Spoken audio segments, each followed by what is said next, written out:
The grand spire of the Galactic Assembly, pulsed with the low hum of translation, matrices, and the rustle of 1,000 different limb configurations. Delegates from 312 recognized species filled the concentric rings of the amphitheater, their attention locked on the central dais where Speaker Oris, gaunt Trelawney, whose skin shifted in nervous chromatics, raised all four of his arms for silence. The war between the Vash Imperium and the Farathi Combine has claimed 87 systems, Oris intoned, his voice trembling through the chamber's acoustic field. Refugee fleets clog the neutral corridors, economic collapses spreading beyond the combatant spheres. He paused, and the massive holographic star chart above him zoomed to a tiny, unremarkable yellow star on the Orion spur. A collective shiver passed through the chamber.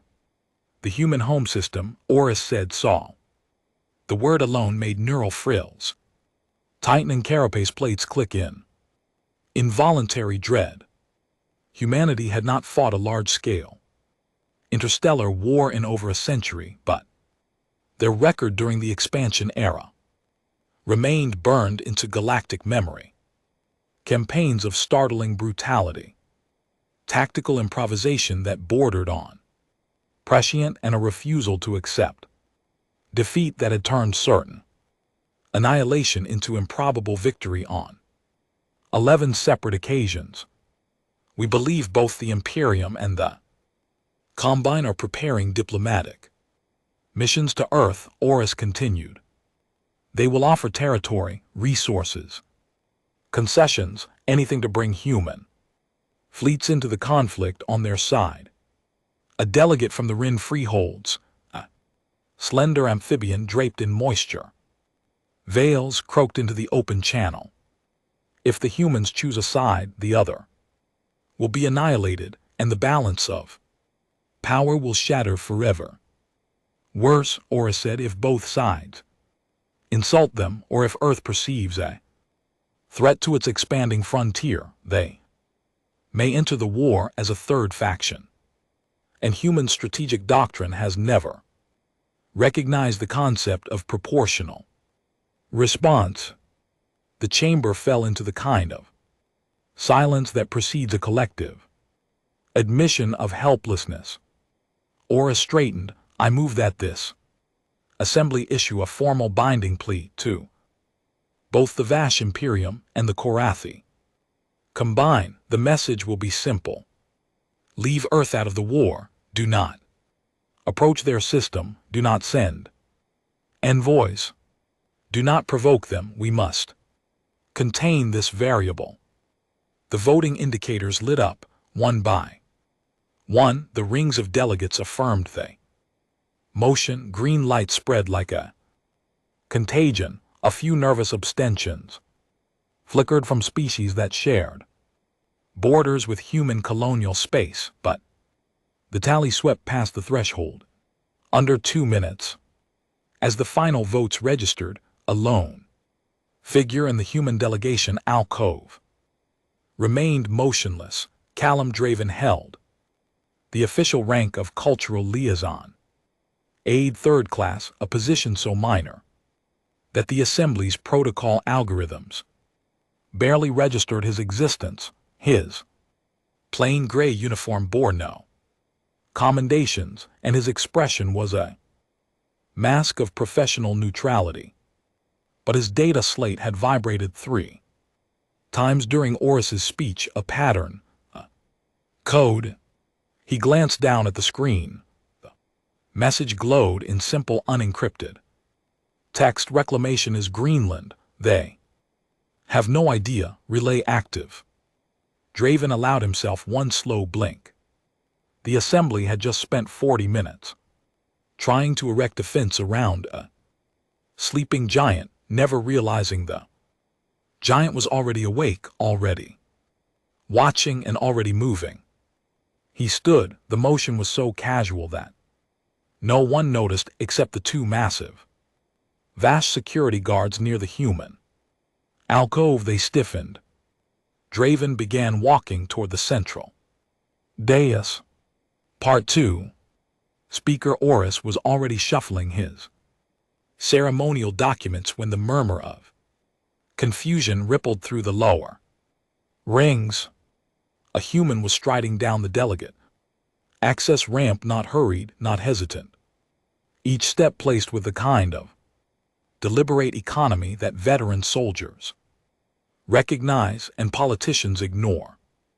Esteemed aide, Aura said, blinking in surprise, the human delegation has already registered its vote. If you have a procedural inquiry. I have a statement, Draven said, his voice carried without amplification, a trick of human diaphragmatic control that always unsettled species reliant on artificial resonators. The assembly will hear it.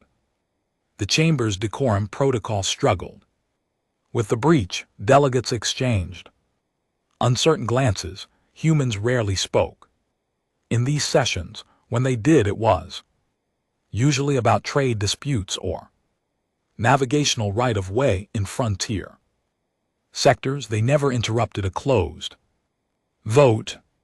Oris hesitated. There was no procedural rule preventing a registered delegate from addressing the body. The assembly recognizes liaison aide Callum Draven of the United Terran Systems. Draven reached the dais and turned to face the concentric rings. He did not use the amplification field. He did not need to.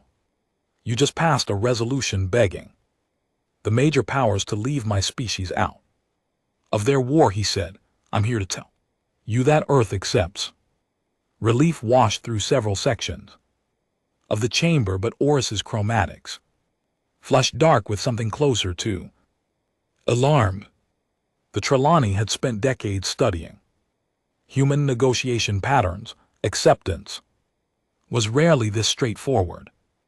However, Draven continued, you should know that your plea arrived late. The Vash Imperium sent a delegation to Earth 92 standard days ago. They offered us 3 fringe systems in exchange for military support against the Combine.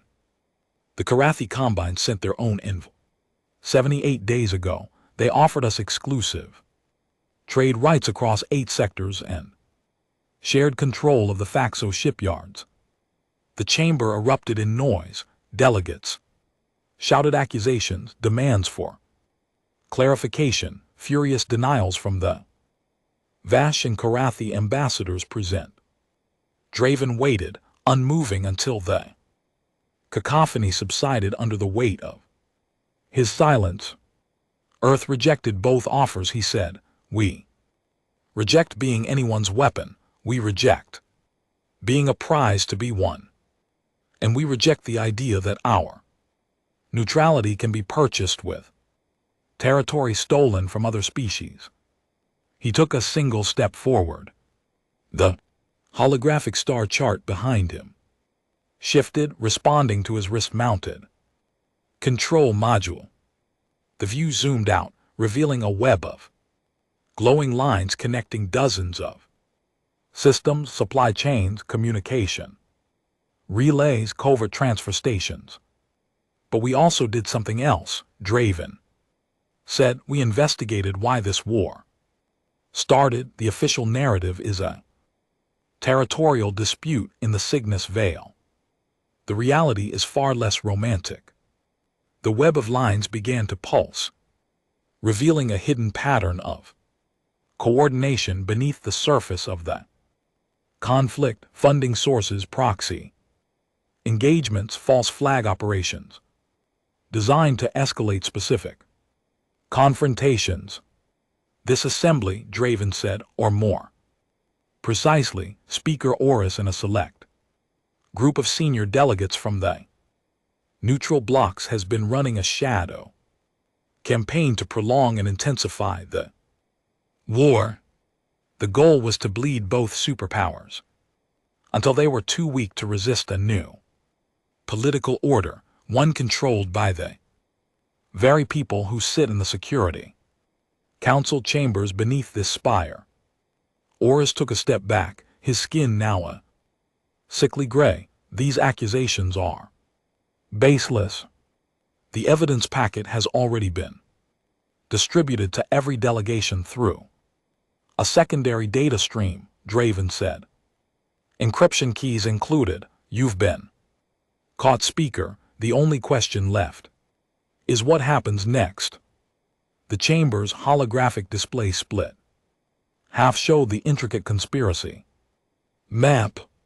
The other half showed a tactical feed, a fleet of angular dark-hulled ships emerging from quantum transit in the Faxo system, where the largest Vash Korathi battle of the war was currently underway. You begged the galaxy to leave Earth out of this war, Draven said. We're honoring that request. The war ends tonight. Part 3. The Faxo system burned with the light of dying ships. For 37 hours, the Vash Imperial 7th Fleet and the Korathi combined armada had been tearing each other apart above the mineral-rich world of Faxo's prime. Plasma lances carved molten scars across heavy cruisers. Drone swarms clashed in silent, glittering clouds of kinetic destruction. Escape pods tumbled through debris fields while rescue beacons screamed into uncaring vacuum. Admiral Kreth of the Vash Imperium stood on the command deck of the flagship Dominion's Reach, watching the tactical holosphere with the grim satisfaction of a commander who had finally achieved breakthrough. The Korathi left flank was collapsing. 3 of their capital ships were drifting dead in space. Victory was perhaps 2 hours away.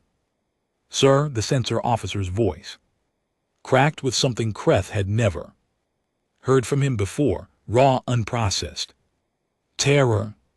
Quantum emergent signatures, multiple contacts, bearing 279 by 41, range 100,000 km. They're not combined ships. Kreth's mandibles clicked in confusion. Identify. The holosphere flickered, struggling to classify the new arrivals.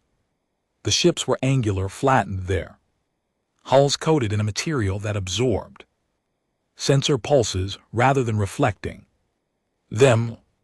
They moved with a fluid grace that suggested inertial dampening far beyond Vash technology. Then the identification tags populated, and Kreth felt the blood analog in his veins go cold. UTS Vindicator, UTS Relentless, UTS Unspoken, UTS Watchful, UTS Oathkeeper. 5 human warships. A signal erupted across every open frequency, overriding the encryption protocols of both fleets with contemptuous ease. The voice that followed was calm, measured, and utterly devoid of negotiation. Vash and Korathi forces, this is Captain Sarai Alconquo of the United Terran Systems Fleet. The Galactic Assembly has requested that Earth not become involved in your conflict. We are honoring that request by ending the conflict. You have 60 seconds to power down all weapons and shield systems. Any vessel that does not comply will be neutralized. There will be no further warning.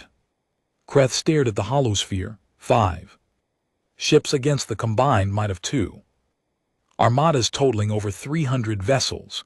The arrogance was almost admirable. Open a channel, Kreth ordered. All ships. This is Admiral Kreth. The humans are bluffing. They have no legal standing in this system. Concentrate. Fire on the lead vessel. We will teach them the price of the Vindicator moved. There was no energy buildup, no targeting lock, no sequence of events that Kreth's tactical systems could track. One moment the human flagship was at 100,000 km. The next it was inside the Vash formation, and the space around it was filling with a cloud of objects the size of a clenched fist. The sensor officer's scream never made it past his mandibles. The objects were drones, millions of them dispersing in a synchronized bloom that defied comprehension. They did not fire weapons, they did not detonate, they simply touched the hulls of the nearest Vash warships and began to unmake them. Kreth watched a heavy cruiser dissolve from bow to stern, its molecular structure disassembled layer by layer into a fine metallic mist that sparkled briefly before dissipating. The crew preserved an emergency life. Bubbles drifted away unharmed. The ship itself simply ceased to exist. Across the system, the same nightmare unfolded. Korathi vessels suffered identical fates. Drones phased through shields as if they were not there, sliding through armored hulls to dismantle weapon systems, engine cores, and power relays with surgical precision. Not a single crew member was killed, not a single life pod was touched. The unspoken and watchful moved to intercept fleeing vessels. The relentless and Oathkeeper established a perimeter that no ship could breach, and the Vindicator began broadcasting a rhythmic pulse that cascaded through every remaining combatant, a directed energy wave that overwhelmed power grids and left ships drifting on emergency reserves. 63 seconds after Captain Okonkwo's warning expired, the Battle of Thaxos was over. Kreth floated in his disabled command deck, surrounded by the dim glow of failing systems, staring at the human fleet that had just dismantled two armadas without firing a single conventional weapon. The communications channel crackled one final time. Your crews will be recovered by medical frigates in 12 hours. Your governments will receive terms of armistice in 6. The war is finished. Do not test us again. Part 4. The assembly chamber had become a pressure vessel of barely contained hysteria.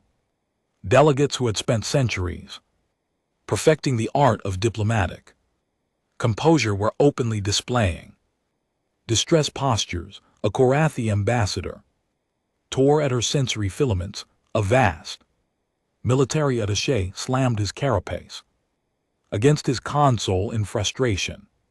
The Rin delegate's moisture veil had run dry. The central holosphere displayed the Thaxos engagement from 17 different angles, each one reinforcing the same impossible truth. The two most powerful militaries in the known galaxy had been neutralized in 63 seconds by 5 human ships. Speaker Oris had not moved from the dais. His skin was now completely translucent, a Trelawney fear response that revealed the pulsing organs beneath. He clutched the podium with all 4 hands as if the structure itself might dissolve beneath him. Callum Draven remained standing at the center of the amphitheater, hands clasped behind his back. He had not spoken since the tactical feed began. He was waiting. Finally, the Vash ambassador found his voice. This is an act of unprovoked military aggression. The humans have assaulted sovereign fleets in neutral space. We demand immediate sanctions, expulsion from the assembly, and the motion that passed this chamber 41 minutes ago. Draven interrupted. Formally requested that Earth not be involved in your war. You passed it. Unanimously, our intervention was not an act of war, it was compliance with your explicit request. The legalistic precision of the response hit the chamber like a physical blow. Delegates who had voted for the plea now realized they had provided the humans with a legal framework for exactly what had just occurred. You wiped out 2 fleets, the Karathi ambassador shrieked. We disabled them, Draven corrected. Your crews are alive, your ships can be rebuilt, though I would recommend against it.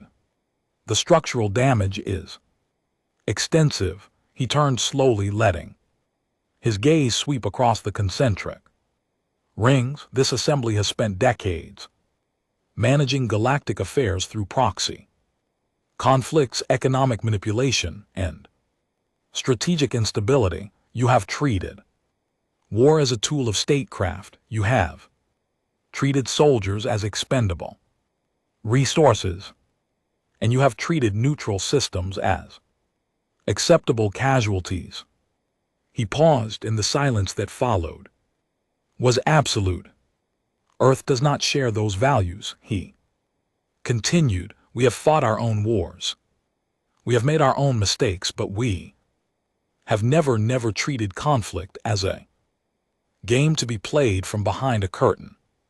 His eyes settled on Speaker Oris. And we are not done. You know who started this war. You know who kept it burning. We are coming for them. Oris's voice came out as a strangled whisper. You cannot simply execute members of this assembly. There are procedures, immunities, centuries of legal precedent. We are not executioners, Speaker. Draven's tone softened, which only made it more frightening. We are investigators, and investigators require evidence, which I should mention we already have. He raised his data slate and tapped a command sequence. Throughout the chamber, individual delegates stiffened as their personal devices displayed priority messages, dozens of them. Representatives from the neutral trade federations, the financial oversight committees, the supply chain regulatory bodies that had quietly enabled the conspiracy. You are all named in the evidence packet, Draven said. Some of you are complicit. Some of you are unwitting. All of you will be interviewed. Cooperate fully, and you have nothing to fear. Obstruct, and we will find what we need another way.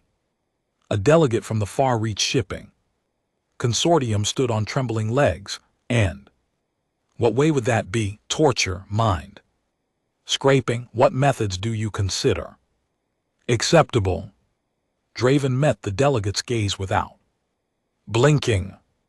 The methods we have always used when we require the truth. We ask, we listen, we cross-reference, and we are very patient. It is one of the advantages of a species that once had to track prey across continents on foot. The delegates sat down.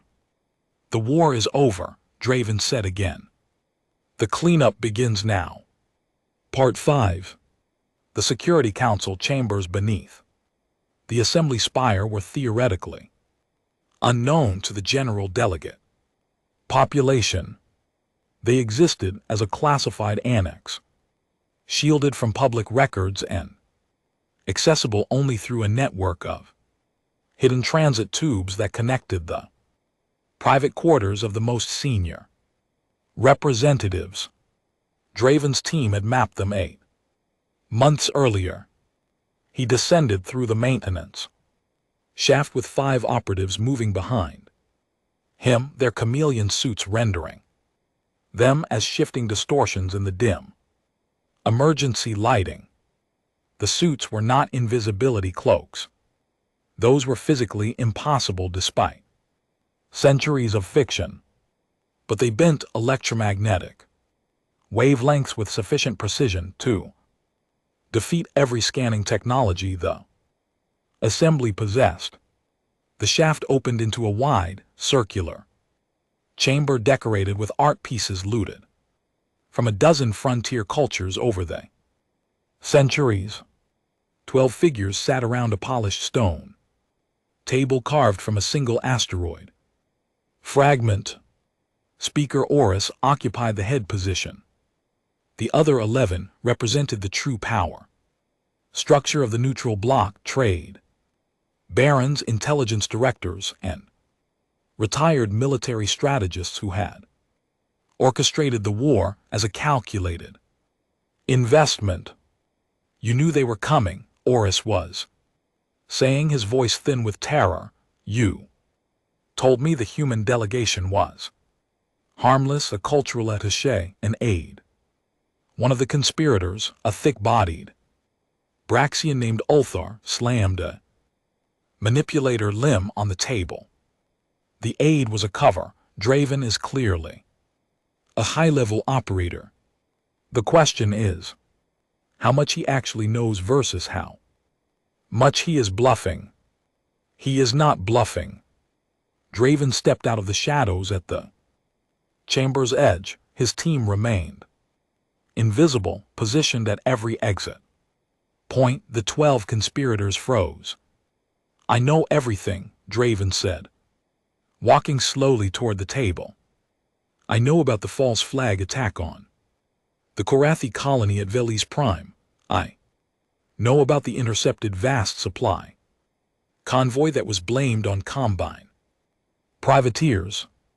I know about the 17 covert payments routed through the Far East Shipping Consortium to fund insurgent groups in the contested zones. He stopped at the edge of the table. And I know that this conspiracy began not as a political strategy, but as a financial opportunity. The war has generated trillions in contracts for the companies and governments represented in this room. You have profited from every destroyed ship and every displaced population. Ulthar rose to his full height, which was considerable. And what do you intend to do about it, human? You have 5 invisible soldiers and a collection of accusations. We have the legal infrastructure of the entire assembly behind us. You have the corrupted infrastructure. Draven corrected. The assembly itself is not your shield. The moment the evidence packet was distributed, your immunities became void under the emergency provisions of the Galactic Charter, Section 41, Subsection 9. I believe you are familiar with it. You wrote it, after all, to protect yourselves against a different kind of threat. Horus made a sound that might have been a sob. We never intended for it to go this far. The war was supposed to last 18 months, a controlled burn. The scale of destruction escaped your control, Draven finished. Because war always does, because you cannot set a fire in a dry forest and expect it to respect your boundaries. My species learned that lesson long before we ever left our home world. He gestured, and his team materialized as their suits deactivated. 5 humans in matte gray tactical gear, their faces calm, their weapons holstered. They moved with the quiet precision of people who had done this many times before. You are being detained under the authority of the interim peacekeeping mandate established by the Galactic Assembly 17 minutes ago, Draven said. You will be transferred to a neutral facility for processing. Your assets will be frozen. Your communications will be monitored, and you will each be given the opportunity to provide a full accounting of your actions in exchange for consideration during sentencing. Ulthar's manipulator limb twitched toward a concealed panel on his chair. The human operative nearest to him shifted her weight by perhaps 2 cm. Ulthar's limb stopped moving. I would not recommend that course of action, Draven said. Oltar looked at the human operatives' calm eyes and slowly withdrew his limb. One of the other conspirators, an elderly Zephyrian whose species was known for their philosophical disposition, spoke quietly. You could have killed us all, you could have leveled this place. Why this restraint? Draven considered the question. Because we are not what you fear. You look at our military capacity and see a threat. But the capacity is not the nature. We have power because we chose to endure the cost of earning it, and we have restraint because we learned the cost of lacking it. The Zephyrian inclined her head. That is a very human answer. Yes, Draven said, it is. Part 6. 6 standard months later, the Galactic Compact convened its first full session. The old assembly spire had been retired as a historical site, preserved as a reminder of institutional failure. The new compact chambers occupied a purpose-built station in neutral orbit around a red dwarf star with no habitable planets and no strategic value, a deliberate choice to emphasize equality. Admiral Kreth, now a civilian observer, stripped of his command privileges, sat in the visitor gallery and watched the proceedings with the hollow expression of a warrior who had outlived his purpose. The Vash Imperium had signed the armistice accords under the guns of the human peacekeeping fleet. The Korathi Combine had followed suit 3 days later. Their militaries were dismantled to home defense levels. Their colonial ambitions were frozen. Their pride lay in ruins. A figure settled into the seat beside him. Kreth did not need to turn to know who it was. You are still here, Kreth said. I thought you would have returned to Earth by now. Callum Draven wore a different uniform. Now the midnight blue of the compact peacekeeping corps with insignia that Kreth did not recognize. Earth is where I am, Draven said. That is how it works. Kreth's mandibles clicked in the Vash equivalent of a bitter laugh. You dismantled everything we built, every military tradition, every strategic advantage, every territorial gain, and you did it so cleanly that there is no one to blame but ourselves. Yes, you could have enslaved us. You could have installed a human governor on every world. You could have made us bow to your flags and speak your language and worship your gods. Why didn't you? Draven watched the compact delegates filing into their seats below. The species were mixed now, no longer segregated by bloc or alliance.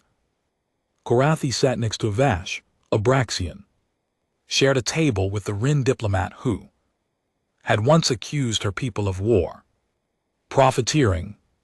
My species has a history, Draven said. We have done all of those things you described and worse.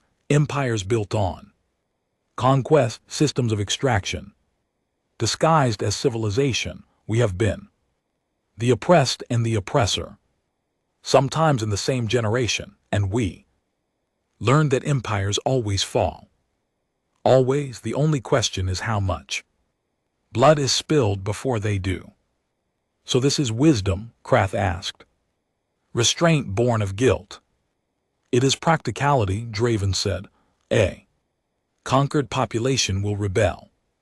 Eventually, a monitored population will scheme, a suppressed population will dream of revenge. None of those outcomes lead to lasting stability. The only sustainable structure is one where all parties have a stake in the peace. Below, the compact's first proposal was being introduced. A mutual defense pact that would pool the reduced military forces of all member species under a rotating command structure. Humans would participate, but would not lead. The gesture was deliberate. You are building something, Kreth said. Slowly, not an empire, something else.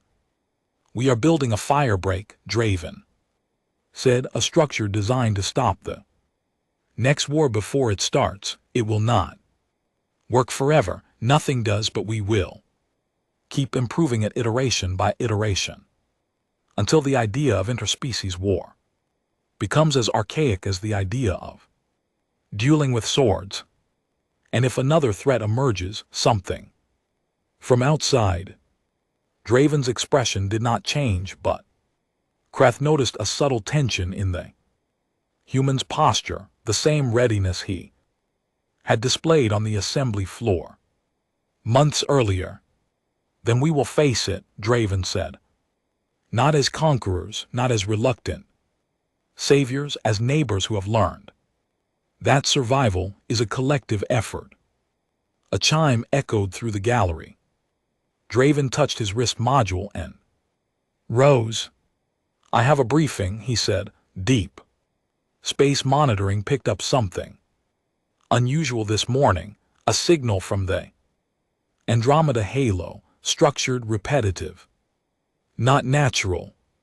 Kreth felt his blood analog chill. Signal from another galaxy. Yes, Draven looked down at the former admiral, and for a moment his mask slipped enough to reveal genuine concern. We do not know what it is yet, but we are going to find out.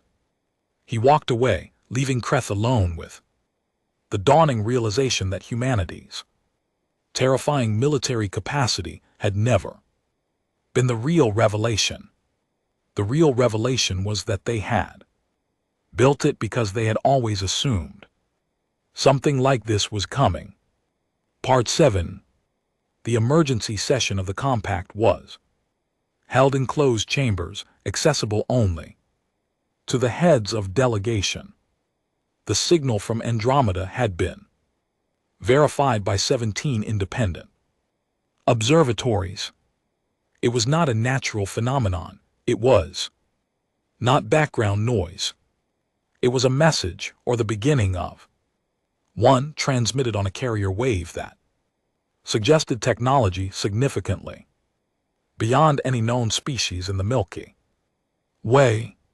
Callan Draven stood before the assembled leaders of 312 worlds. He was no longer an aide or a liaison.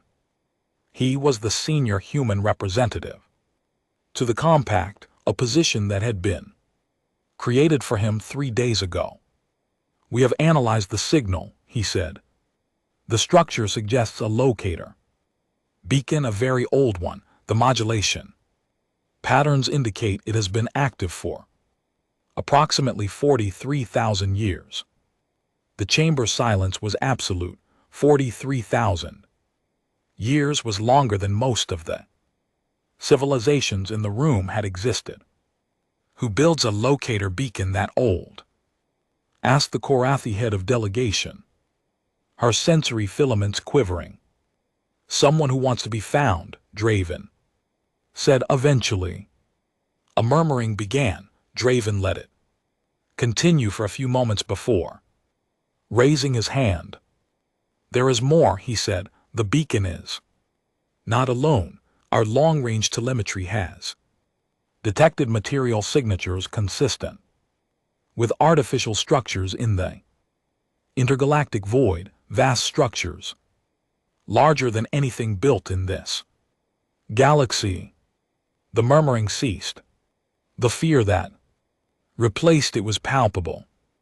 We do not know if these structures are related to the beacon. We do not know if they are inhabited, abandoned, or weaponized. We do not know anything beyond the fact that something is out there, and it has been waiting for a very, very long time.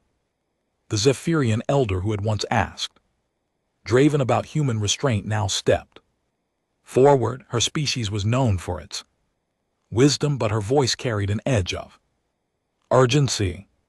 The compact was formed to prevent internal conflict. We have no mandate For an extragalactic threat, we have no doctrine, no unified military command, no expeditionary protocol. We are not prepared.